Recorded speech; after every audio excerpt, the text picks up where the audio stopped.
கற்கள் எப்படி கடவுளாகின்றன?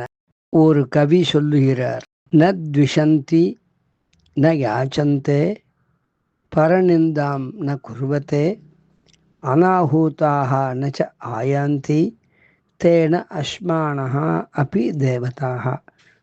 அந்த கல்லெல்லாம் இருக்க, மலையை வச்சுக்கோ, ஒரு பெரிய மலையை கூட எடுத்துக்கலாம். ந த்விஷந்தி, யாரையும் வெறுப்பதில்லை, யார் இடத்துல துவேஷ பாவம் கிடையாது.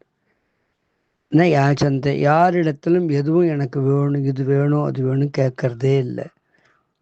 பரநிந்தாம்னா குருவத்தை, யாரை பற்றியும் நிந்த, கேவலமா அவமானமா யாரை பற்றியும் பேசுறதில்லை. அனாஹூதாக நச்ச ஆயாந்தி, கூப்பிடாம அவ எங்கேயும் வருவதே இல்லை. அதனால கல்லெல்லாம் கூட கடவுளாகின்றனன்னு ஒரு கவி தன்னுடைய வர்ணனையில சொல்லியிருக்கார்.